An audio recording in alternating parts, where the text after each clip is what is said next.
100ಕ್ಕೆ 100ರಷ್ಟು ಇದು ದಡ್ಡತನದ ಪರಮಾವಧಿ, ಅವಿವೇಕತನದ ಪರಮಾವಧಿ.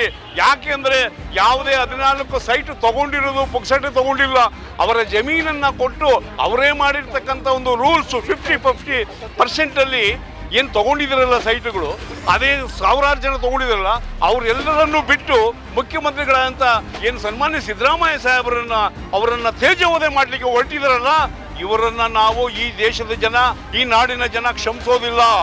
ಈ ಅನೈತಿಕ ಸಂಬಂಧದ ಮುಖಾಂತರ ಅರ್ಥವಿಲ್ಲದ ಪ್ರಲಾಪ ಅವ್ರದ್ದು. ಯಾಕೆಂದರೆ ಅರ್ಥವಿಲ್ಲ.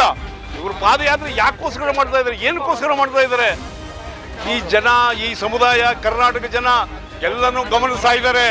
ಇವರನ್ನ ಏನು BJP ಮತ್ತು JDS ಸರ್ಕಾರವನ್ನು ಕರ್ನಾಟಕದಿಂದ ಒತ್ತು ಓಡಿಸತಕ್ಕಂಥ ಕಾಲ ಬಹಳ ಹತ್ತಿರನೇ ಬರ್ತದೆ. ಹಾಗಾಗಿ ನಾವು ಆ ಒಂದು ದಿಶೆಯಲ್ಲಿ, ಯಾಕೆಂದರೆ ಈ ನಾಡಿನಲ್ಲಿ ಹಿಂದುಳಿದವರು, ಅಲ್ಪಸಂಖ್ಯಾತರು, ಬಡವರು, ಅವರ ಪರವಾಗಿರ್ತಕ್ಕಂಥ ಸಿದ್ದರಾಮಯ್ಯ ಅವರನ್ನು 40 ವರ್ಷಗಳ ಕಾಲ ಅವರ ಒಂದು ಸುದೀರ್ಘ ಒಂದು ಏನು ಈ ಆಡಳಿತದಲ್ಲಿ ಒಂದು ಕಪ್ಪು ಚುಕ್ಕೆ ಇಲ್ಲದೆ ಬಡವರ ಪರವಾಗಿರ್ತಕ್ಕಂಥವರು, ಶೋಷಿತರ ಪರವಾಗಿರ್ತಕ್ಕಂಥವ್ರು, ಬಾಬಾ ಸಾಹೇಬ್ ಅಂಬೇಡ್ಕರ್ ಅವರ ಸಂವಿಧಾನವನ್ನು ಮುಖಾಂತರ ಈ ಒಂದು ಬಸವಣ್ಣನವರ ಒಂದು ಏನು ಈ ಒಂದು ಕ್ರಾಂತಿ ಇದೆಯಲ್ಲ, ಎಲ್ಲ ಸಮುದಾಯದ ಪರವಾಗಿರ್ತಕ್ಕಂಥ ಈ ಸನ್ಮಾನ್ಯ ಸಿದ್ದರಾಮಯ್ಯ ಅವರನ್ನು ಮುಟ್ಟಿದ್ರೆ ಬಹಳ ಕಷ್ಟ ಆಗುತ್ತೆ ಅಂತಕ್ಕಂಥ ಒಂದು ಸಂದೇಶವನ್ನು ಅವ್ರು ತಿಳ್ಕೊಬೇಕು. ಸುಮ್ಮನೆ ಏನೇನು ಹುಚ್ಚುಚ್ಚಾಗಿ ಈ ಪಾದಯಾತ್ರೆ ಮಾಡಿದ್ರೆ ಅದಕ್ಕೆ ಯಾರು ಈಗ 40 ವರ್ಷಗಳ ಹಿಂದೆ ಮಾನ್ಯ ಏನು ದೇವರಾಜ ಅರಸೂರು ಅವರನ್ನು ಏರಿಸಿದ್ರು, ಇದು ಮಾಡಿದ್ರು. ಆದರೆ ಈಗ ಹಾಗೆ ಮಾಡ್ಲಿಕ್ಕೆ ಆಗೋದಿಲ್ಲ.